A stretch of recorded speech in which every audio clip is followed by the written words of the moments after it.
دیکھیے ایک بات طے ہے، انسان کو اللہ تبارک و تعالیٰ نے مشقت کے لیے، محنت کے لیے، ہارڈ ورکنگ کے لیے پیدا کیا ہے۔ مشقت دو ہی جگہ کی جا سکتی ہے، اٹھائی جا سکتی ہے مشقت، ایک ہے زمین کے اوپر اور دوسری جگہ ہے زمین کے اندر۔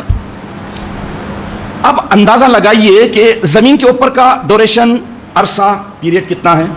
60 70 80 90 100، بہت لمبی عمر لے لیا تو سنچری مار لیا، نہیں تو پھر 60 70 برس میں گیا۔ اللہ کے نبی ارشاد فرماتے ہیں کہ میری امت کی ایج کا ایوریج، عمر کا پیمانہ 60 70 کے درمیان میں ہے۔ چلیے ایوریج کچھ پکڑ لے کے چلتے ہیں، 60 70 برس۔ 60 70 برس میں بھی 15 20 سال تو پڑھنے پڑھانے میں ایزلی نکل جاتے، اس کے بعد محنت، کمانا کا جانا، شادی بیاہ، بچے، پھر اس کے بعد سیٹ ہونے میں یہ ساری چیزیں، اس کے بعد عمر کا ایک ایسا حصہ آتا ہے جہاں پر اب آج کل تو اتنا اچھا کھانا مل رہا ہے، بیماری تو بہت زیادہ ہو رہی ہے، یا رزاق یا رزاق یا رزاق بلکہ رزق مانگے، خوب مانگے، اس کے بعد اب اتنا کھائے، یا شافی یا شافی یا شافی، بیماری سے نجات دے، بیماری سے نجات دے، یہ پڑھنا پڑا۔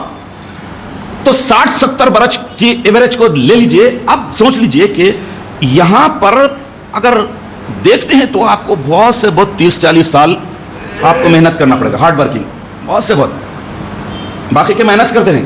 اب اس کے بعد خبر میں جا رہے ہیں، صدیوں سے خبر میں پڑے ہوئے ہیں، خبر زمین کے اندر، پھر اس کے بعد برزخ اور آخرت۔ تو انسان کو اللہ تعالیٰ نے عقل دیا، سوچنے کی صلاحیت دیا، تو سوچنا ہے کہ تھوڑی مشقت یہاں جھیلتے ہیں تو پورا سکون وہاں پائیں گے، مکمل سکون، مکمل راحت، مکمل آسائش، آرام ہی آرام اللہ تبارک و تعالیٰ کہاں آخرت میں دے گا۔ یہاں پر زمین کے اوپر مشقت جھیل رہے ہیں تو نہیں، تو پھر یوں زمین میں پیرے گئے، شروع ہوا، زمین میں پیرے جاتے کہ شروع ہوئی مشقت، مصیبتیں۔ نماز پڑھی، پہلا سوال عبادتوں میں نماز کا تھا، نہیں ٹائم نہیں ملا، نہیں پڑھ سکا، اب لو دے دھناتری، خوب پڑھ رہی ہے، دھلئی ہو رہی، تو مشقت۔ اور اچھا یہاں کی مشقت کے لیے اللہ تعالیٰ نے ایک اینڈ رکھا ہے، انت رکھا ہے، اختتام۔